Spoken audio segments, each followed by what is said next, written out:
infectious diseases, research, medicine, health. Welcome to Outbreak News Interviews.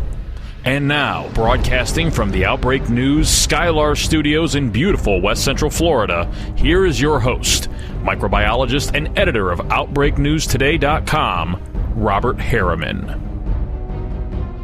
Well, hey everybody, this is Robert, and welcome to Outbreak News Interviews.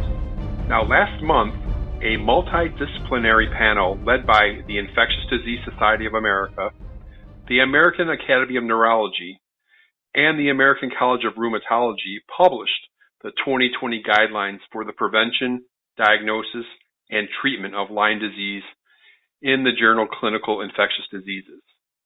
Now, the authors say it provides recommendations aimed to serve as a meaningful resource for the safe, effective, evidence-based care of people with Lyme disease.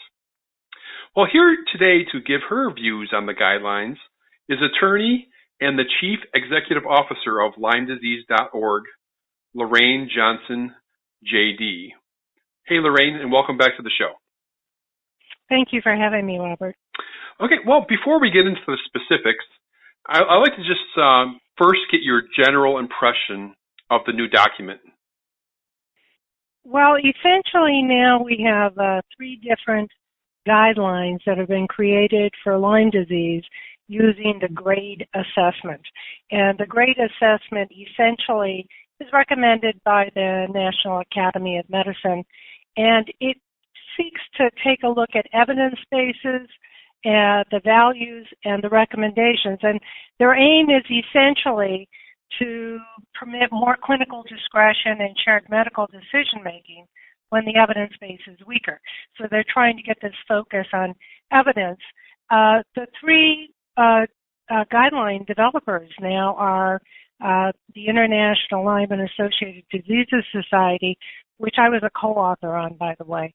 And they came out with the first ones using GRADE. And then NICE, the UK Government Health Care Policy Organization, came out with theirs a few years back. And now we have the IDSA guidelines. And I would say among the three, the ILADS guidelines permit the most exercise of individualized care, clinical judgment, and shared medical decision-making. And the IDSA permits the least. NICE actually permits quite a bit of clinical discretion and shared medical decision-making. I think NICE did a very nice job, actually. Okay. Well, let's go ahead and get to some of the more specifics. And I want us to go ahead and start with diagnostics and testing. There's quite a bit of information concerning that topic in there.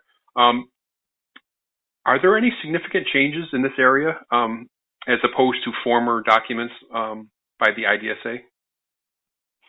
Well, it's difficult to compare the two documents side by side because their formats are so different. But the things that struck me is that there are a lot of strong recommendations against testing now that I didn't see in the previous guidelines. So, for example, they recommend against testing for amyotrophic lateral sclerosis, MS, Parkinson's disease, dementia, new onset seizures, psychiatric illness, children with development disorders, and neurological syndromes where there isn't an objective manifestation. So they have a really broad category of different types of manifestations that are known to be common, or not necessarily common, but are known to exist in Lyme disease, where they're saying don't test. So that's new, and I think that's problematic because you really do want to get people diagnosed and tested and diagnosed as early as possible and treated. That's going to the outcomes. And they also don't provide a diagnostic path for non-specific symptoms of early Lyme disease or non-specific symptoms of late Lyme disease. Both of those are areas where NICE and ILADS provide diagnostic pathways, and it's critical just to get the diagnosis and to get people treated as quickly as possible. The last one that I mentioned, the nonspecific symptoms of late Lyme disease is really important. In our patient registry, My Lyme data, we've enrolled over 14,000 patients, and 70% report that they were not diagnosed until late stage Lyme disease. So having a diagnostic pathway, telling clinicians specifically how to diagnose these patients is really a critical need. Now, another topic of interest, of course, is the treatment of Lyme disease. Anything stick out to you as a major development or update? I think, for the treatment of Lyme disease, the main issues are, the failure to provide these diagnostic pathways for nonspecific symptoms of early and late Lyme disease, because those people then aren't going to get treated. And, an example of how they could have done this is they could have said that if the clinician had a high clinical suspicion of Lyme disease based on exposure, recollection of rash, or suggestive symptoms, that they should go ahead and test the patient, and if the test was positive, then that would assist in the diagnosis, but they didn't do that. So those people, I think, are going to be left undiagnosed. And then the other thing that they do here is they very strongly make a recommendation against retreatment for early Lyme disease, for chronic Lyme disease, for late Lyme disease, and for most other forms of the disease. And that's problematic because some patients just don't get well on short-term treatment protocols. They need a longer treatment duration. Our patient registry, My Lyme data, has shown that some patients are doing better with longer treatment durations, and they need to have those opportunities. And then the last thing they did, which I think is pretty interesting, is they dropped the term PTLDS, which was post-treatment Lyme disease syndrome. And that was a narrow, exclusive research definition, essentially, but they were inappropriately applying it to clinical care. So they've dropped that entirely from these guidelines. I don't know exactly what that'll mean as a practical matter. Mm-hmm. Now, you kind of already mentioned some of the late-stage situations with Lyme disease, and the guidelines do address some of these, Lyme neuroborreliosis, Lyme carditis. What did you find good, and what did you find lacking in these updates? I don't think that there was a lot that changed here from their previous guidelines in terms of recommendations, although they weren't the area that I focused on the most. I mean, it's always good to point out the potential of Lyme carditis because it can be deadly, and because it can be deadly in very young people who may not even know that they have symptoms of Lyme disease. So I think it's important that they've highlighted that. For most patients who have nonspecific symptoms, their neuroborreliosis guidelines aren't really very helpful. These may be patients who recall the tick bite, had the rash, have tested positive and have been diagnosed by a clinician, but they're not going to be included in the neuroborreliosis recommendations of the IDSA. Now, you write in an article on the LymeDisease.org website, the guidelines do not provide for shared medical decision-making despite their lip service to the contrary. Can you explain that to the audience, please? Yeah, well, shared medical decision-making in its broadest form is a process by which clinicians ensure that the voice of the patient is represented in the decision-making. And it usually comes into play when the evidence is uncertain or where there are trade-offs between different types of treatment approaches. For example, whether to retreat a patient might be one of those. Prostate cancer is the example that is most often used for shared medical decision-making.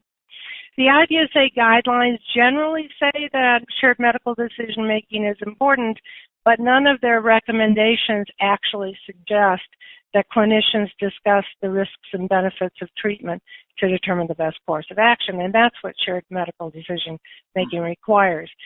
So the guidelines rely on outcomes, in assessing what course of action should be taken, and the outcomes that they rely on are the outcomes that might be important to researchers. So objective manifestations of the disease, which are easy to measure. Those are the types of things that researchers are using in clinical studies, but they're not the things that are the most important to patients. But for the thing that's most important to patients is to be restored to health and to have their quality of life improved. But the IDSA here says that actually side effects of treatment are more important than the potential benefits of treatments. And most patients would disagree with that. I think most patients would disagree in any disease on that. So at its most basic level, you can think about in the United States, we have the ILADS treatment guidelines and you have the treatment guidelines of the IDSA. Many patients, when they're first being diagnosed, are not aware of this.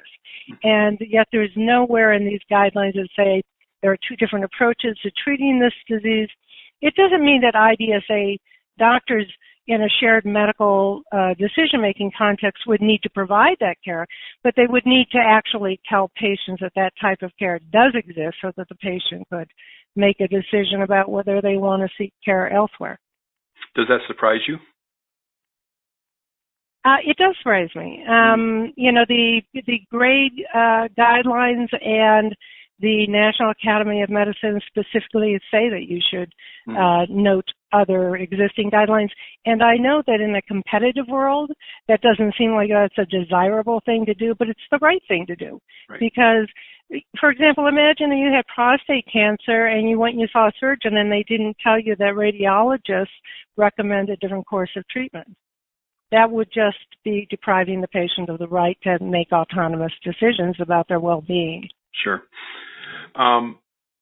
Because ticks can carry multiple pathogens, co-infections is a big issue. How do the guidelines handle the topic of co-infections, in your view? Well, what they did here is they only address anaplasmosis and babesiosis in the context of co-infections. They break the rest out in separate guidelines. I think that right now we know that the number of organisms that can transmit co-infections is vast and is increasing. And it would be nice if they had a much more expansive section on co-infections. There haven't been an awful lot of studies done specifically on co-infections, one patient having both infections at the same time.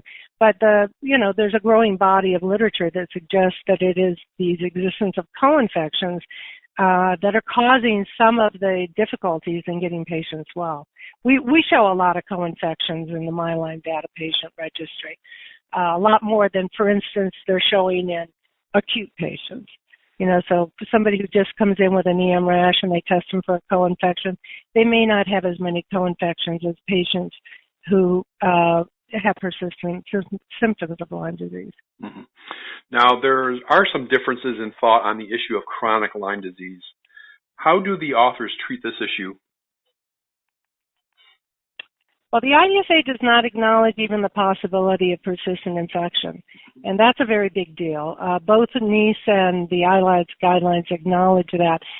There aren't any commercially available tests today that can tell you whether a patient is actively infected with Lyme disease. We rely primarily on antibody tests.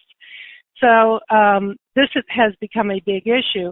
But there have been studies using tissue samples from animals that suggest persistent bacteria may exist after treatment. The IDSA guidelines explicitly disregard all animal model data. So that's a problem because you can't do the types of studies in humans that you can do in animals. You can't routinely biopsy patients. That's not feasible, and it would be unethical as in terms of it being an invasive intervention with side effects.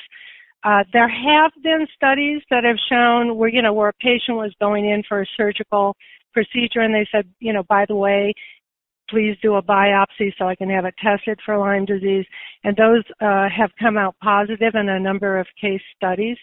But this issue of acknowledging that persistence is a possible reason for persistent infection is really an important one, and the IDSA does not do that. And because they don't do that, they recommend strongly against retreatment in both early and late Lyme disease. And this is like one area where there's uncertainty, and knowing that there's uncertainty in the evidence base, you would expect the IDSA recommendations to be weak. And if their recommendation was weak, it would allow for clinical discretion and for shared medical decision making. But they make a strong recommendation against retreatment. Okay. Now, this is a pretty long document. It's about 48 pages. Is there anything that you saw in this document that looks like a real step toward progress? Yeah, I did. I think that it's encouraging that they are beginning to use GRADE. You know, a lot of these guidelines, at least the previous IDSA guidelines, were developed in, behind closed doors. Nobody knew anything about the process. There was absolutely no transparency. But these ones are adopting the GRADE, at least the evidence assessment. I'd like to see them move forward and put patient-important outcomes at the center of their analysis as GRADE requires, and I'd like to see them include true patient representatives on their panel so that they're actually getting information from patients on what's going on with them and can use that to think about how they're approaching things. And I'd love to see them move forward with shared medical decision making, which, GRADE supports. I mean, GRADE is actually a great system, but you don't see the shared medical decision making really being used here. So there's a lot of room for improvement. I think it is encouraging that they're using GRADE because it is a rigorous system. Okay. And Lorraine, any final thoughts? Anything that I didn't bring up that you think is necessary to bring up? I think it's really important for the IDSA to start talking to patients with chronic Lyme disease. Right now what exists is the ILADS physicians primarily treat patients who have chronic Lyme disease. Only 6% of patients with chronic Lyme disease in my Lyme data say that they're using IDSA physicians. So you'd really like to see the IDSA talking to patients who have chronic Lyme disease, and you would love to see them treating them and learning from the feedback loop that you get about what works and what doesn't work. I think there's a real disconnect because they're not treating the patients with chronic Lyme disease and they're not learning from them. Very good. Well, I want to thank you, Lorraine Johnson, for sharing your thoughts and your analysis with us today on this topic. I appreciate it. Well, thank you very much for having me, Robert.